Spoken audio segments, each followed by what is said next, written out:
What we do is if we need that extra push over the cliff, you know what we do? Put it up to 11. 11, exactly. One louder. Why don't you just make 10 louder and make 10 be the top number and make that a little louder?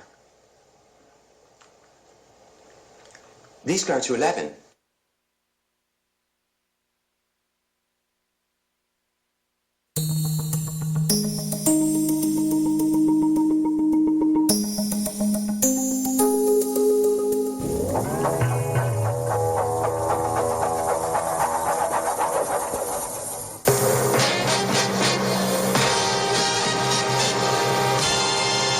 Kick-ass.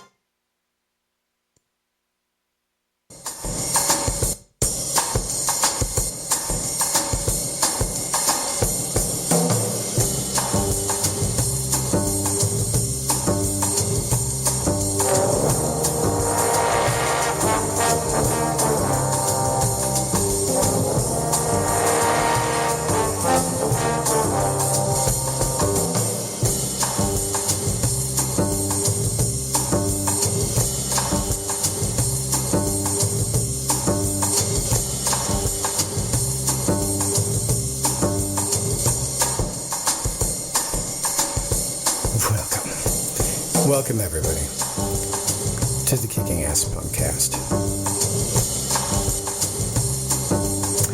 Thanks to David Waldman and Kegro in the Morning for an excellent lead-in. On channel left is me, Fripp. Steve is out today. The Kicking Ass Punkcast is a show that is just unlike any other show. It's not like any other talk show, and it's because it is on the internet. Kicking ass means we afflict the comfortable, we comfort the afflicted liberally, we take no prisoners, we cede no quarter, we brook no hoo-ha, we assuage no dumb fuckery. You can message us on Twitter at Netroots Radio or Facebook at Netroots Radio. Check out our spiffy new website at netrootsradio.com and our live streaming partner at iTunes, TuneIn, and Stitcher, and Spreaker.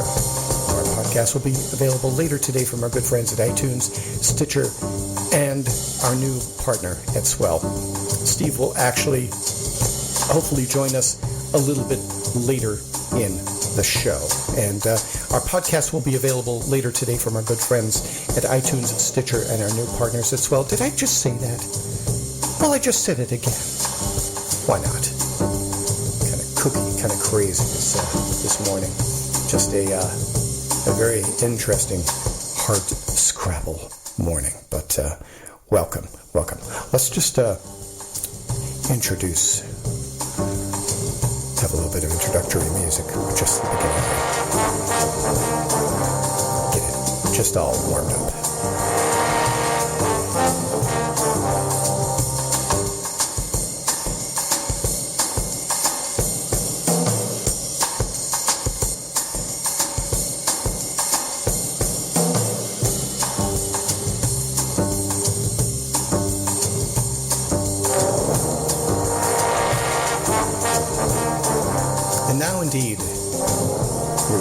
Today we're going to look at two anti-government domestic terrorists that executed two police officers and a civilian in Las Vegas on Sunday. We'll go into the timeline and we'll go into the background, including a similar suicidal event that occurred in a courthouse in Georgia on Friday.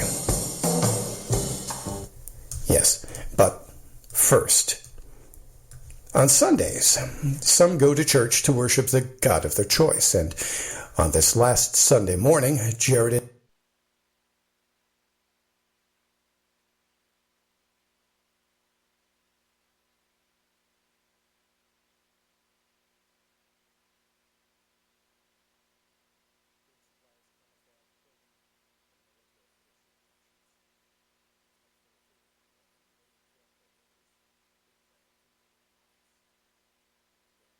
their war cart to Cece's Pizza restaurant on Nellis Boulevard in Las Vegas, about a mile from the Strip. Hours passed inside Cece's Pizza restaurant. Later, among customers there, lured that morning by the all-you-can-eat pizza for $5.55, happened to be two Las Vegas patrol officers, Alan Beck, who was 41, and Igor Soldo, 31. The assailant, Jared Miller, enters the pizza shop. He looks around and he goes back out. He re-enters with his assailant wife, Amanda, and walks toward the officers who are seated in a booth. As the couple pass, Jared Miller pulls a handgun and shoots Soldo once in the back of the head. He dies immediately. Officer Alan Beck attempts to get a shot off. Assailant Jared Miller shoots him in the throat. Amanda Miller grabs her handgun and the couple open fire on Beck. Now with both officers dead, the Millers pull them both from the booth onto the ground. The shooters then strip the officers of their weapons and ammunition and badges. They drape a yellow "Don't Tread on Me" flag over Alan Beck's body, along with a swastika. Reportedly, this was done with a full intent to tag police and the government as Nazis, according to them. The assailant, Jared Miller, pins a note on Soldo that says, "This is the beginning of the revolution." The two gather the officers' weapons and ammunition and the backpacks of ammunition they brought along and leave the bodies in the shop. Officer Beck, a husband and a father with 3 children. Officer Soldo, a wife and a baby, left in the shop. Now as the assailants walked out, they passed Alvaro Lopez. They had a backpack and I saw a gun in their hand. Lopez told CNN affiliate KLAS, "He just told me to tell the cops that it was a revolution and he just killed 2 cops inside Cece's." Now the assailant couple dashed toward a nearby Walmart. Minutes later, the Millers enter the store and Jared Miller fires a single shot, telling shoppers to get out and saying this is a revolution and police are on their way. Joseph Robert Wilcox, who was only 31 years old, standing in line and armed with a concealed weapon, sees them and tells a friend he is going to confront them. Wilcox is unaware that Amanda Miller, who was pushing a shopping cart, was involved and lying in wait. She slips behind Wilcox and shoots him at close range in the ribs. Inside the Walmart, Myra Cavillo, 19, was working near the front of the store when she heard someone yell, "Get out of Walmart." Cavillo said she turned around. She saw a man with a handgun raised in the air. The man, who Cavillo described as white and dressed in a navy blue shirt, jean shorts, and a hat, fired at least 1 round. Cavillo described the unfolding scene as surreal. She said she started to run, and then she realized at that point to stop, to turn back, and help direct the store's customers safely out of the store. Others described a pandemonium-filled scene.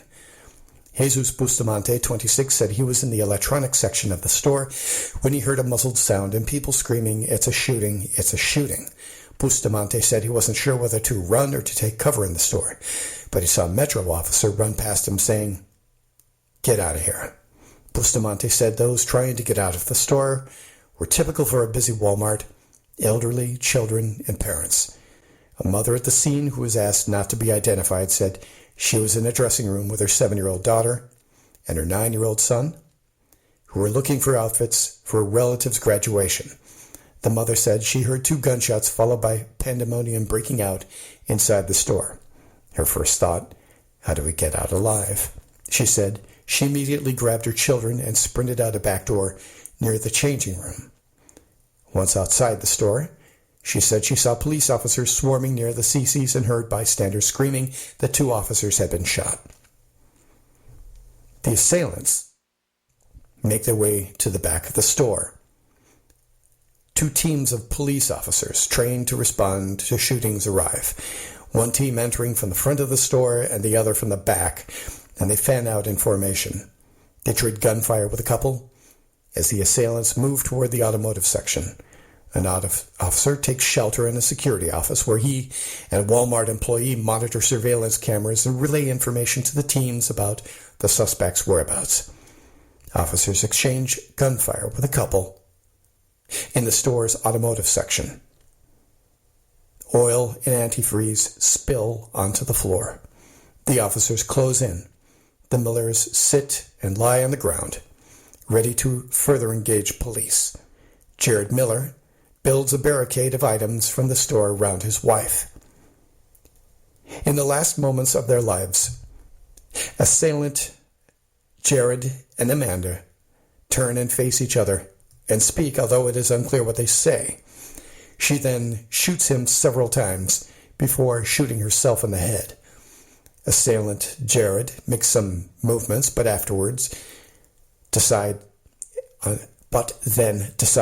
then dies there. Assailant Amanda shows signs of life and is taken to a hospital, but dies soon after, ending the rampage. Next, the brains behind the operation. Jared Dwayne Miller. I'm Fripp, and we are kicking ass.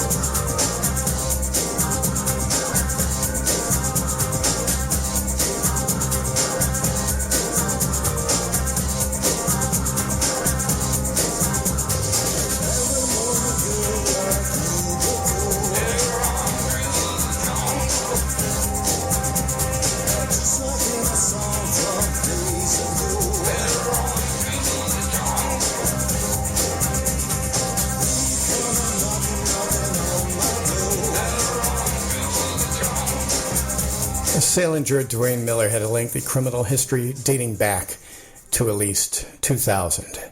I saw him in and out of jail on a felony and misdemeanor charges in both Washington and his home state of Indiana. In 2010 and 2007, Jared Miller was convicted of drug dealing and possession charges related to marijuana.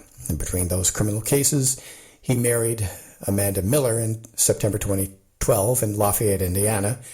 This is what court records show. Jared Miller was also arrested in 2009 on a battery charge by Tippecanoe County, Indiana police. He was later found not guilty. In February 2011, he was arrested on a strangulation battery charge in Dearborn County, though the result of that case is unclear. The assailant was also no stranger to police in Benton County, Washington. District court records show that he was convicted of obstructing a public officer and DUI in August 2002. In April of that year, he was found guilty with assault and intent to cause injury. In June 2001, he was convicted of third-degree malicious mischief. In February 2001, he was convicted of third-degree theft. In 2000, he was convicted of third-degree malicious mischief once again. In 2001, he was convicted in Benton County Superior Court of taking a motor vehicle without permission and harassment. Let's move to his wife. She doesn't appear to have a criminal history, but she does make interesting and curious Facebook posts. In a Facebook page from May 23rd, 2011, she writes, "To the people in the world, you're lucky I can't kill you now, but remember, one day I will get you, because one day all hell will break loose and I'll be standing in the middle of it with a shotgun in one hand and a pistol in the other." The Lafayette Journal and Courier interviewed a woman who lived across from the Millers prior to them moving to Las Vegas. Connie Kennedy said the first time she had met the assailant, he ranted about pollution and America turning communist. He was just weird, really weird.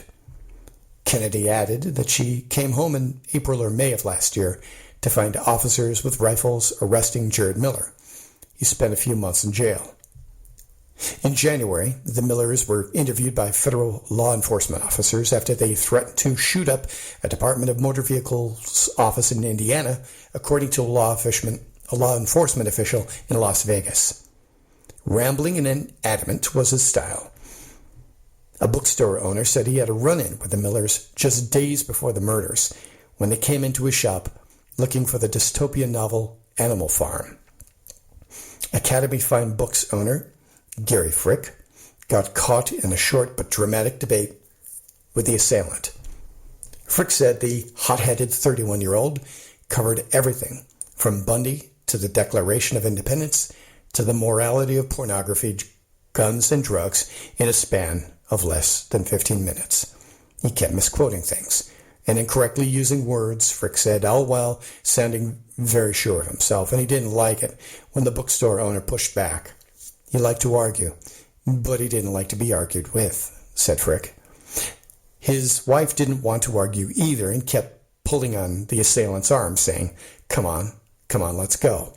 When the pair finally left the shop, without Animal Farm, which wasn't in stock, Jared yelled over his shoulder several times, you better reread the Constitution, buddy.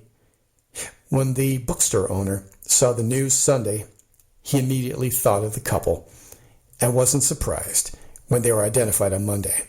He was exactly like his video rants. And when we come back, the Millers had a past, and it drove through the Clive and Bundy Ranch.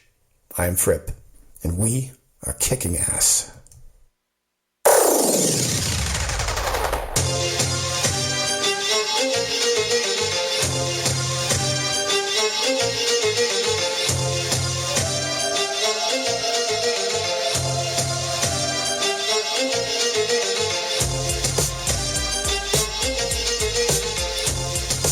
An official said that both Millers went to the Bundy Ranch near Bunkerville, Nevada, in April, hoping to join a militia standoff with federal agents who were trying to remove deadbeat Clive and Bundy's cattle from federal land.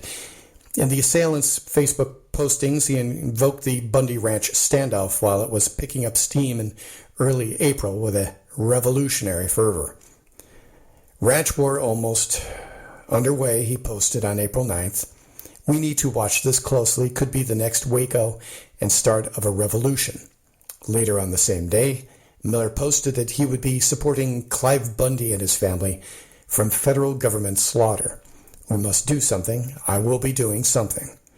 In addition, television station KRNV in Reno aired a report on April 14th that included a video from the Bundy Ranch site and an interview with a supporter identified as Jared Miller, and who gave a very similar quote that was given to Al Jazeera.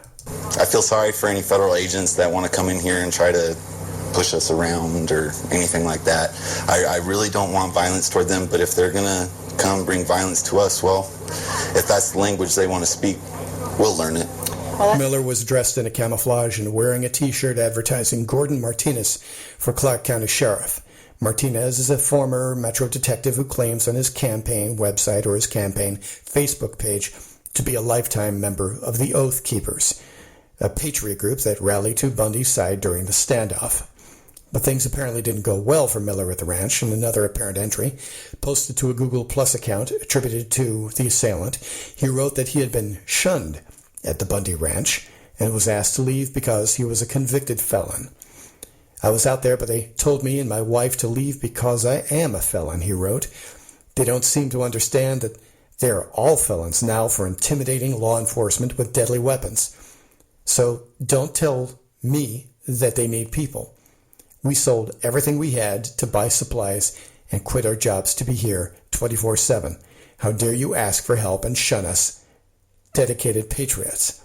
In the Facebook postings, the revolutionary and violent rhetoric carried through until at least the June 8th shootings. Quotes such as, "We can hope for peace, we must, however, prepare for war." He also encouraged illegal aliens to make the ultimate sacrifice with us. But while the assailant appears to have taken an interest that was bordering on the most intense and obsessive in the Bundy Ranch standoff, his public Facebook postings were filled with violent imagery and anti-government beliefs long before Bundy earned national headlines. This is a declaration to all Americans, quoting from the assailant. If you don't agree with and hold dear the Second Amendment of the United States Constitution, then you need to self-deport yourself to someplace where people like you can congregate. So I would imagine that's all 315 million people, I guess. He wrote that on last January, 2013.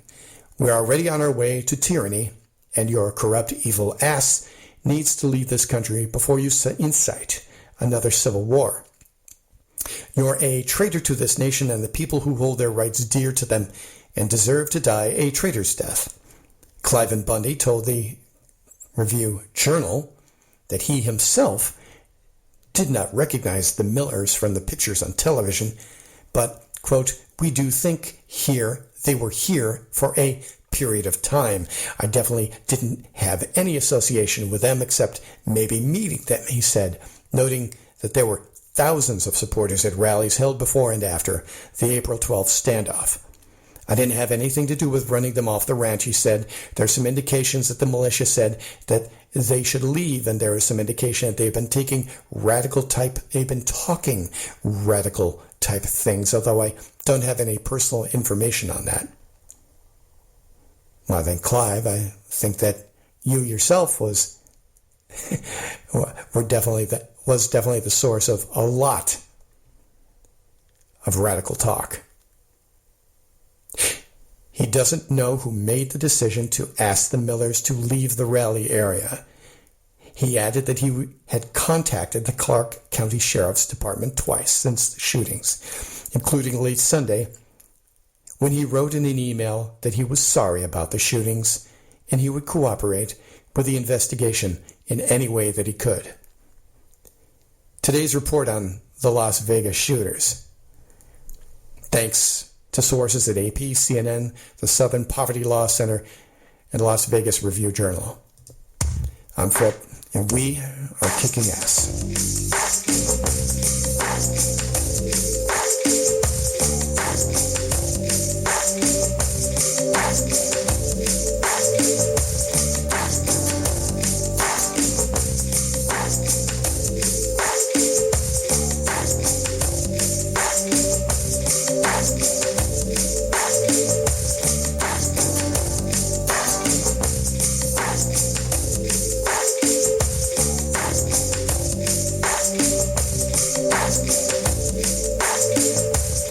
There is an accelerated pattern of stochastic right-wing domestic terrorism. And yes, I said right-wing.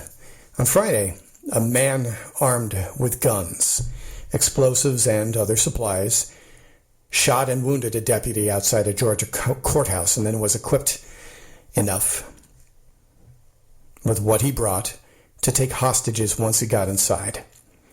The man also hadn't been living at his home for the last 10 days and possibly had booby-trapped it with explosives. Bomb squads were checking both the home and the courthouse. Now, the suspect, his name was Dennis Marks, was shot and killed at the scene. That came from the Forsyth County Sheriff, Dwayne Piper. Marks had driven up to the courthouse and threw out smoke devices and homemade spike strips to prevent officers from reaching him. Both homemade and commercially made explosives were in his car, suggesting that he had planned the assault for days. Marks had also water and other supplies, including zip ties that could be used to bind people's hands. Piper said that a deputy that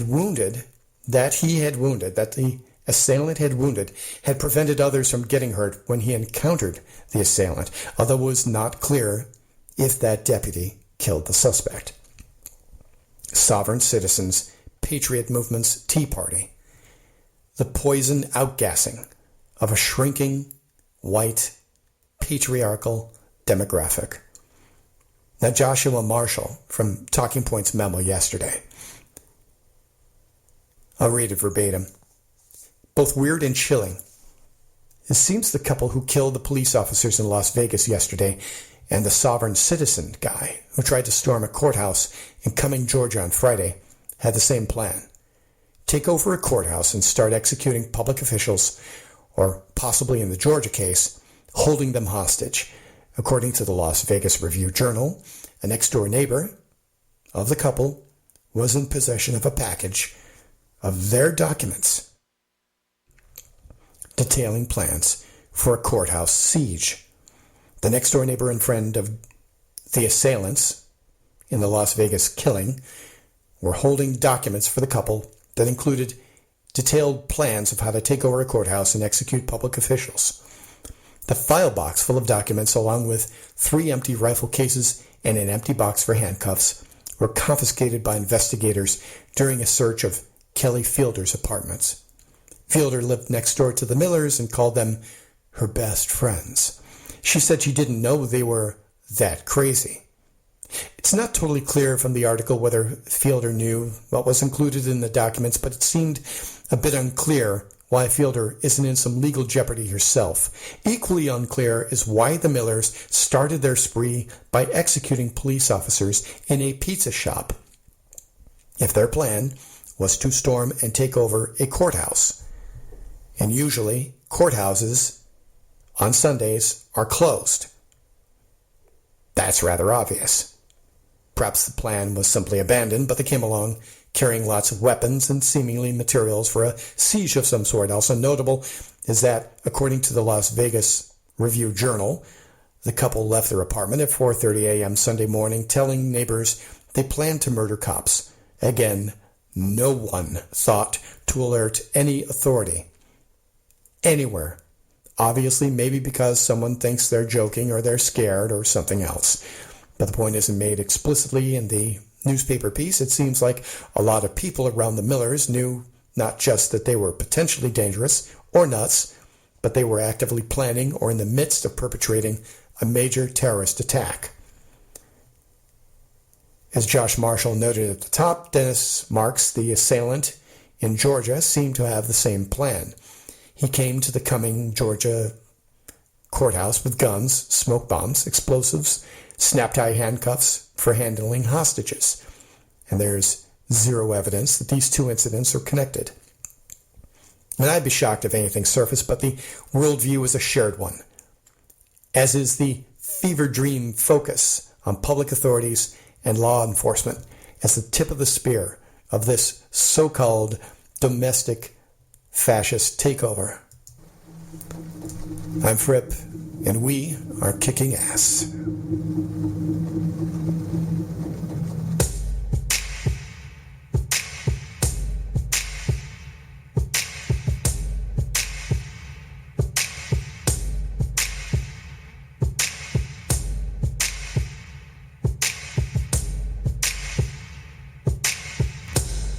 And speaking of fascist takeover, in 3, 2, 1, Fringe radio host Alex Jones on Monday reacted to a Las Vegas shooting by blaming it on a globalist conspiracy to take away gun rights and other freedoms for Americans. And on his Monday radio show, if you want to call it that, Jones immediately called the shooting a false flag operation by the U.S. government. Oh, and guess what's on his Facebook page? So easy to set this up. Facebook that works with you-know-who so closely. Alex Jones, number 1. Alan West, Representative Alan West. We'll do a document cam for TV viewers, and I'll show folks this. Good. And then it continues on here with, Rand Paul, about Jared Miller. Hey, your voice is so And put. this links through to him saying he lives in Vegas. 3%er Nation. Just Ronald Reagan.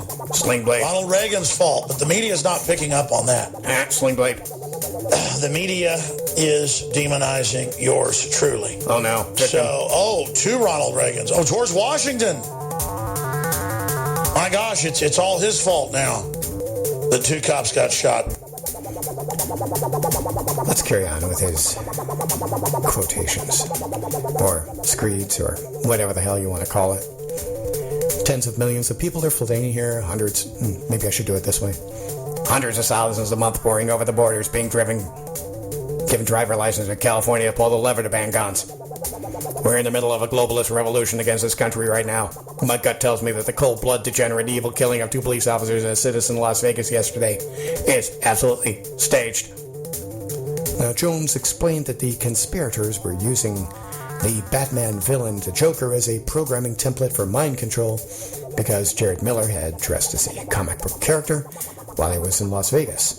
And as evidence, the host began yelling that the Aurora shooter, James Holmes, who killed 12 in a Batman movie in 2012, Senate Majority Leader Harry Reid comes out and says we're going to do something about this. These are domestic terrorists at the Bundy Ranch. Everybody needs to be arrested. Now they're rolling it out.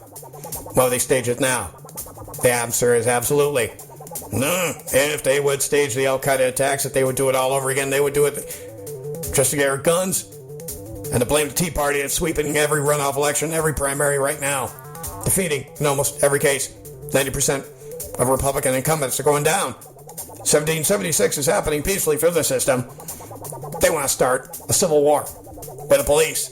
They would shoot the patsies, have a few wind-up toy PR actors come out with the official story. The cops won't even know what's going on. The cops were really killed. The citizen was really killed. The so-called shooters are gotten rid of. And now you can project it on to who? Super Patriots, right wing, Tea Party, Rand Paul, Ted Cruz, Alex Jones. If I was the globalist, what would I do? I could see it in the movies and their internal documents. They were starting to promote it to the public, but telling cops it was coming, that the Tea Party was going to come out and shoot them and kill them, and that every small town will be IED'd. Every cop listening knows they've been trained in this in the last 6 years, that you will be attacked by U.S. military veterans. Total crud. So when it starts, that's the official story. It tells you. And again, if they hype it enough, there might be mentally ill vets or something that might do it. So you prime the pump like a starter plug, where you sit there and press on the four-wheeler to put some gas in before you start it. The opposite of the choke. The primer. They prime it and do a few more copycat cop killer deals. Prime. There's so many people on serotonin reuptake inhibitors that are in a dream state, they will march out like programmable zombies and start shooting cops. And I estimate in the Civil War, 300,000 police will die. I estimate if the military marches out against the gun owners, 500,000 dead. 2 million dead on the side of the Patriots. Won't matter, we'll have another 10 million where that came from. But it'll be a real war once they start it. We've got to stop the Civil War. Stop the Civil War. Don't kill cop. Shut the fuck up, Tommy. I'm Fripp, and we are kicking ass.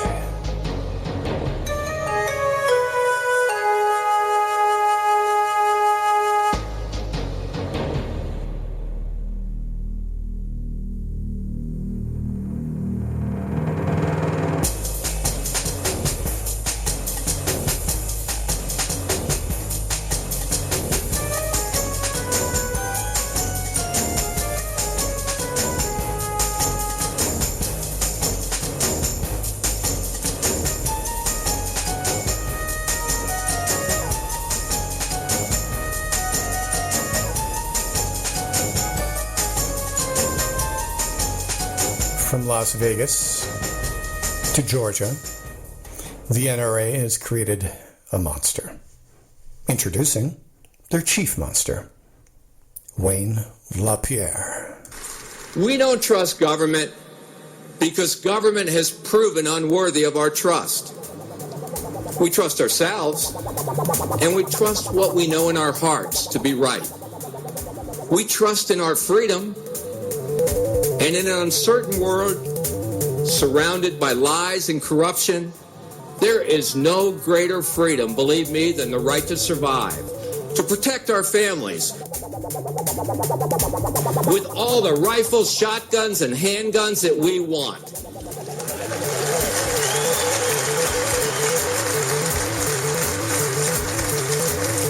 We know in the world that surrounds us, there are terrorists, home invaders, drug cartels, carjackers, knockout gamers, rapers, haters, campus killers, airport killers, shopping mall killers, and killers who scheme to destroy our country with massive storms of violence against our power grids or vicious waves of chemicals or disease that could collapse the society that sustains us all. So I ask you this afternoon, do you trust this government really to protect you and your family? We're on our own. That's a certainty. No less certain than the absolute truth. A fact the powerful political and media elites continue to deny, just as sure as they would deny our right to save our very lives. the life or death truth that when you are out there on your own, the surest way to stop a bad guy with a gun is a good guy with a gun. Well, it's now more than obvious that that line is not only disingenuous, it's also a lie, a giant lie, a lie of incredible size, girth, and balls. There is a post by the Las Vegas assailant in his Facebook that highlights the Wayne LaPierre comment, but there is a little bit more in the undertow. This is from Cliff Schechter, writing in the Daily Beast. This past month's mass shooting death toll is the logical conclusion of the gun group's leaders' deluded approach to our safety. It's been quite a month for the National Rifle Association, massacres at universities and restaurants and at retail stores from South Carolina to Las Vegas. Gun nuts supporting assault weapons have been witness to the logical outgrowth of its policies and rhetoric, much as the GOP helped create the lunatic fringe Tea Party within its midst. The NRA chieftains have helped birth a beast whose black heart now beats strongly among its most radical adherents. The NRA officials purposely pipeline propaganda to the most Looney Tunes among us. They've told these gun cultists that they've best armed themselves with as many weapons, as lethal weaponry as they can get their hands on, because either a black president or a black helicopter will be hunting them down shortly. Simultaneously, they've used electoral and lobbying tactics to best enable these unstable individuals to have access to the weaponry of war from which they and their arms dealer cronies so handsomely profit, and the results, we and they have watched impotently as this witch's brew of mental illness, far-right politics, propaganda, and heavy weaponry has led to one shocking yet wholly predictable massacre after another, with the most recent targets including the execution-style murders of 2 lynching police officers in Las Vegas. These very same factors have also provided the impetus for a group of lunkheads to share the passion for taking their AK-47s to lunch, even though the rest of us have no interest in sharing their emotionally degraded worldview. It's quite a con, and it's killing us. Just over the last few weeks, we've seen mass murders in Isla Vista, Seattle, Myrtle Beach, and Las Vegas. A catastrophe was barely averted at a courthouse in Georgia. You know, the place that, in its infinite wisdom, chose to pass its guns anywhere bill. Because clearly, if there was something daycare centers and airports were lacking, it was guns. Somehow this didn't stop the self-styled sovereign citizen. These are the kind of guys who, according to the Southern Poverty Law Center, believe that they get to decide which laws to obey and which to ignore. The citizen acted out, as his ilk have done across the country, trying to kill local members of law enforcement. And in this case, the shooter entered a Forsyth County, Georgia courthouse with an assault weapon and explosives and opened fire. They hit a deputy in the leg before he was shot and killed. He had booby-trapped his house to explode and then threw stop sticks in the road to prevent cars from approaching the courthouse while he was to carry out his mass slaughter. Clearly, the man didn't think this up overnight, but this is America. The NRA's leadership vision, where a man in this mental state was a gun seller and trader. Now, remember how Timothy McVeigh was a gun seller at gun shows? Who got mad because he had, what else? Outstanding firearms charges against him. So yeah, why not kill the authorities and everybody else you can in a blaze of glory? We make it so easy after all. So in Las Vegas, 2 shooters, a man and a woman, entered a CC's Pizza right across the street from a gun store. Mind you, walked up to 2 Metro cops and shot him at point-blank range, killing them and blathering about starting a revolution. They left a swastika and a "Don't Tread on Me" flag on one of the murdered cops' bodies. The maniac suspects then killed another person in a Walmart, and then themselves. Did he mention that the man had lived on Cliven Bundy's ranch for a bit and was kicked off, and one wonders what it took for that to happen? No, that's right. They said that he was a felon. So as he shared on Facebook, "I will be supporting Clive Bundy and his family from federal government slaughter. This is the next Waco. His ranch is under siege right now. The federal government is stealing his cattle, arresting his family, and beating on them. Physically, we must do something. I will be doing something. Once again, we repeat that statement. He also liked the NRA. He had pictures of open carriers at Chipotle and loved the Paul family. He loved Rand Paul. He loved Ron Paul. He was a fan of the 3%er nation, which advocates for no compromise and no surrender. Many other posts were screeds and filled with hatred for the United States government and its rules, like its sovereign citizens. Mark went up for freedom today. I stood before a fascist judge and implied he was a Nazi. I told him I did not recognize his authority over me and reminded him that 2 states now have legalized weed for recreational use. I also informed him that now, since the Fast and Furious scandal that I heard on Fox News, that continuing the war on drugs is treason. He said to me, I may not agree with law, but it is my duty to enforce it. To which I replied, Nazis during the war criminal trials stated they were just following orders and enforcing the law, and we hung those people. This is a disease. This is one that the NRA leadership is helping to spread. In fact, in Las Vegas, almost exactly a year ago, 2 sovereign citizens were arrested for planning to kidnap and murder cops. You know, it's getting ridiculous when one Googles events like these for such exact details like cops shot and sovereign citizens and Las Vegas, and you get more than one result. Somehow, this and the fact that 39% fewer police officers were killed with handguns in states with background checks didn't persuade the NRA toady Governor Brian Sandoval of Nevada to sign universal background check legislation the Nevada legislature passed. So how does this pertain to the NRA? I don't know. Could it be the Executive Vice President Wayne LaPierre is referring to law enforcement officials trying to get their jobs and trying to do their jobs as jackbooted thugs? Could it be that LaPierre says things like, we know that sooner or later, reckless government actions and policies have consequences, that when government corrupts the truth and breaks faith with the American people, the entire fabric of society, everything we believe in and count on, is then in jeopardy. Or when he says that government policies are getting us killed. Well, I could go on, but I'd run out of space if we try to include all of LaPierre's sedition, even his greatest hits in inciting riot.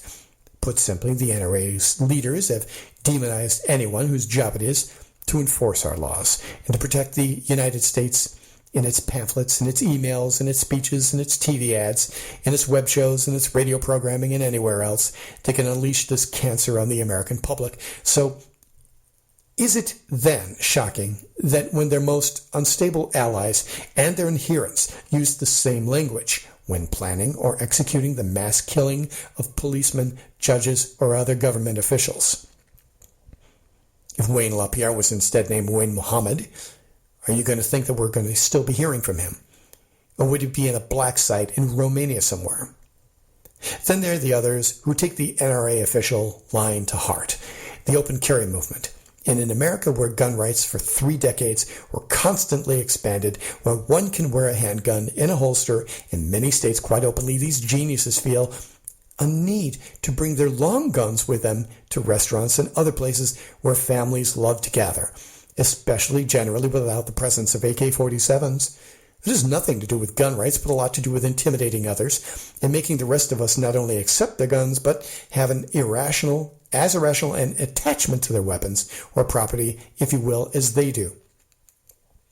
Which brings to mind the famous line from Abraham Lincoln's speech, President Abraham Lincoln's speech at Cooper Union College. What will convince them? This and only this. Cease to call slavery wrong and join them in calling it right. And this must be done thoroughly, done in acts as well as words. Silence will not be tolerated. We must place ourselves avowedly with them. Senator Douglas' new sedition law must be enacted and enforced, suppressing all declarations that slavery is wrong, whether made in politics and presses and pulpits or in private. We must arrest and return these fugitive slaves with their greedy pleasure. We must pull down our free state constitutions. The whole atmosphere must be disinfected from all taint of opposition of slavery before they cease to believe that all their troubles proceed from us. This zealotry, ironically, has led these atavistic shut-ins to accomplish more for sane gun regulation than any gun safety advocate could. with pathetic public displays of affection for their inorganic significant others. This led NRA headquarters to initially call the open carry movement weird and then told them to stop these displays, but then they backtracked and they groveled when predictably the Frankenstein that they created no longer felt the need to bow before its maker. Once they started tearing up their NRA membership cards and threatened that the only thing the group leaders actually care about is money, the NRA's the officials caved and said, "Bring your guns anywhere you want, except to our headquarters in Virginia. But we can end this anytime that we want. We know how. Every other country has done it. But make no mistake, this is the doing of the NRA leaders. We are reaping what they have sowed. Their rhetoric, their firearms, their policies, their followers. If we want to change things, it starts not with sugarcoating or ignoring the treasonous and murderous role they play by the leaders of the NRA, but acknowledging and taking them on every single day." That from Cliff Schechter in the Daily Beast. Now, one thing I want to add to Cliff's notes, funny it turned out that way, this frequency in which this is occurring in this nation is breathtaking. The anti-government patriot movement has experienced a resurgence, starting growing quickly since 2008 when President Obama was elected to numbers. Let's elect it to office. The numbers go like this. During the George Bush years, the number of listed or acknowledged patriot movements rose to 171. They never varied from 132 to 158. During the Clinton years, they exploded.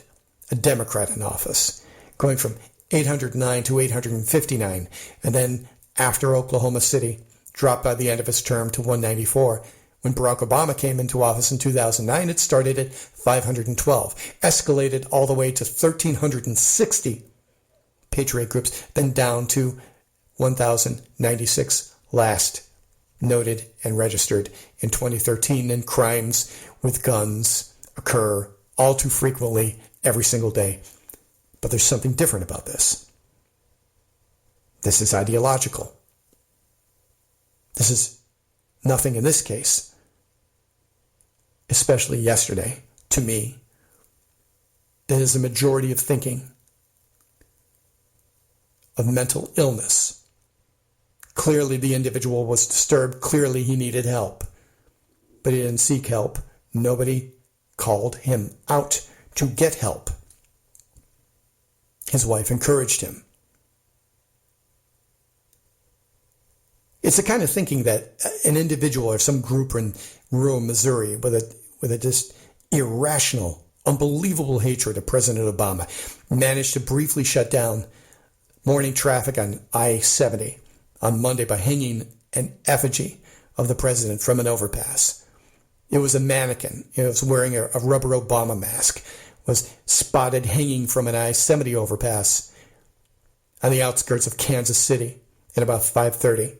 The deputies showed up and they removed the display and they found what they feared might be a bomb attached to it.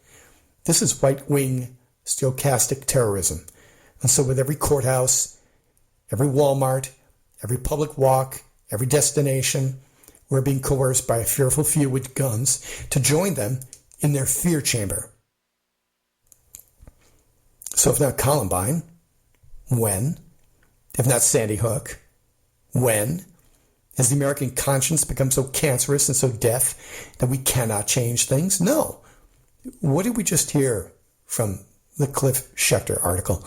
Remember, more of your fellow citizens desire greater laws and registration for gun ownership, elimination of gun show loopholes. The NRA hammerlock on government is not eternal, and it's not a hammerlock on us either.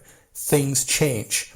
And when we register to vote, and when we vote for laws, and the people to make these changes, we actually win. We know this. We know this to be true. I'm Fripp. We are kicking ass.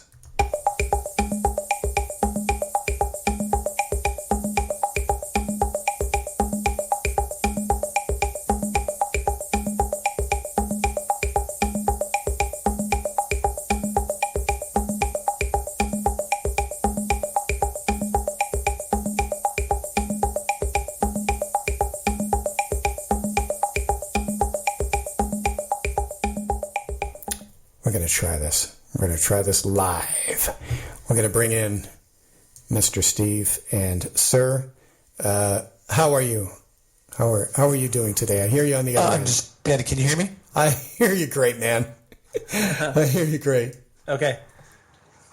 So, mostly it looks like you've been talking about the shooting.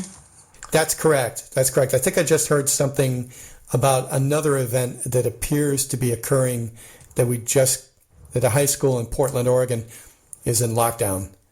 And I'm going to look into that right this second. But yeah, Steve, I mean, we are graced with our co-host, Steve Lamel. Hello, Steve. Hello, it's great to be here.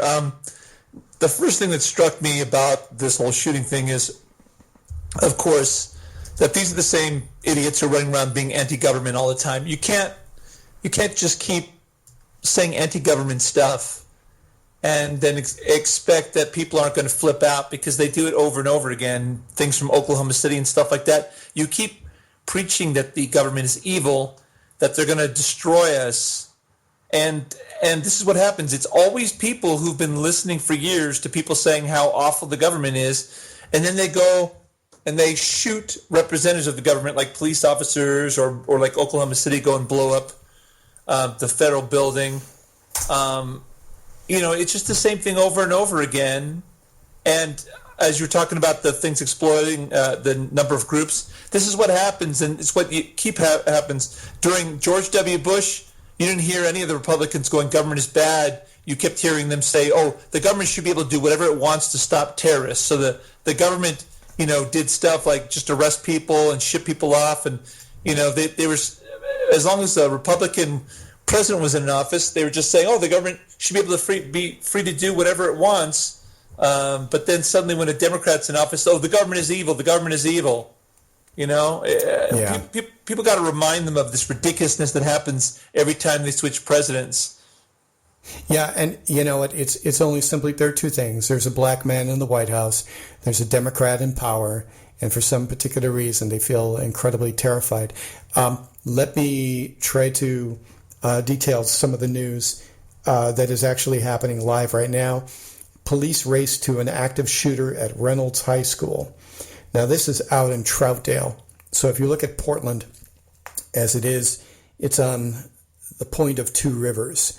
The Columbia River, which goes eastward, and then the Willamette, which goes south. This is eastward out in a town called Troutdale. Okay? So hold on to that thought for just a second while I try to pivot and get this information together. As it says, police responded after 8 a.m. to a report of shots fired at Reynolds. A number of emergency vehicles have been staged near the school. A significant number of officers have arrived and surround the school. We are in Portland. Half the show is broadcasting from Portland, right here, live, right now. A Multnomah County Sheriff's Office spokesman confirms the response is for an active shooter. A student tweeted that the school is in lockdown and a number of police cars have rolled up. A second student has tweeted that he heard gunfire. A third reported a police officer racing toward the school's gymnasium. So, this, again, every single day. There was another guy yesterday in West Hollywood who was somehow being pursued and chased by police. I don't have all the little details on that one, but every single day there is yet another incident. Every single day, and this couldn't be any closer. This is right here. I'm broadcasting from south of Portland, and this is currently occurring in real time in Portland. Steve? I do think you're there. I didn't lose you, did I? Oh, I'm sorry. Turn the mic down when you're talking. I don't want to be breathing on it. Sorry. Okay. Yeah. Okay. Now you're okay. You're fine. Go. This is scary. I hope that this is resolved without too much damage in Portland. Portland's a great city. I've been there once or twice, and we'll keep our fingers crossed and hope that things are resolved peacefully there. Yeah. We don't have anything else right now. So coming up at 2 minutes ago, police recommend that parents stay away from the high school. This doesn't sound good. So, as we know that, this is just yet another incident that has just happened, and it seems to be happening every day. We could have a show tomorrow, and who knows, but we could probably have yet another incident like this. So yeah, I mean, Steve, you live in you live in Tucson, you live in Arizona, you live in Baja, Arizona, which is the more sane portion of Arizona. Yes, and you guys like to you like to distinguish yourself from definitely from the other side of Arizona. What is that? Well, Baja, the southern part of Arizona, and Tucson is more liberal. We have a lot of Mexicans who live in this part, and so they're not party to things like SB 1070, where they want to kick out all the Mexicans and stuff. Whereas the central part of Arizona has a lot of religious conservatives that tend to come up with ridiculous laws. So down here in the south of Arizona, it's a lot more liberal than it is up by Phoenix in the central part of Arizona. It is certainly. And I actually don't have anything new right now about the Reynolds High story. Apparently at 8:51, students at Reynolds High are filing out of the school with their arms held over their heads. Authorities are evacuating the school now. Just for perspective, 5 days ago in Portland, at the Ivy Montessori School in Northeast Portland, it went into lockdown mode because of reports of a man with a gun. There was apparently a guy with a gun in his car, and so I'm hoping that this lockdown is more precautionary than anything else, like the one 5 days ago in Northeast Portland. Yeah, I think that what happens is that people will be able to get a little bit more information throughout the day. Now, coming up next, probably to be able to give you a little bit of perspective on this, after kicking ass today, Tom Hartman Live is next, and undoubtedly he will probably be talking about this. Sam Cedar, Ring of Fire, live.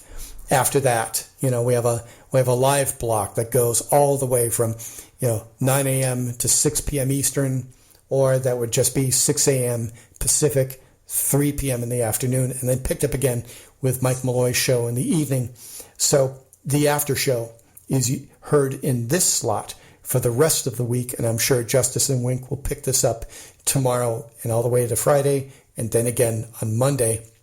This is most definitely an ongoing type of event. And I think, Steve, the thing is that this seems to be different.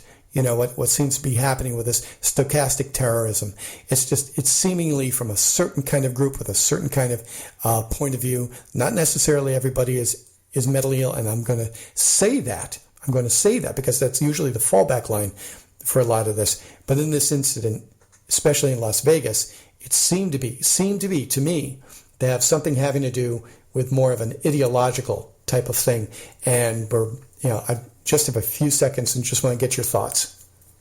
Yeah, it seems ideological. I agree with you. I'm in total agreement there. Yeah, definitely.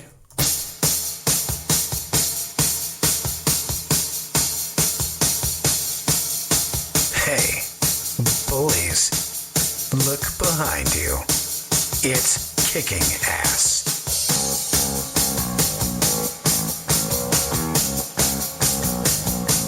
Tuesdays, noon Eastern, 9 Pacific. Find us on Stitcher, Spreaker, Swell, Netrootsradio.com.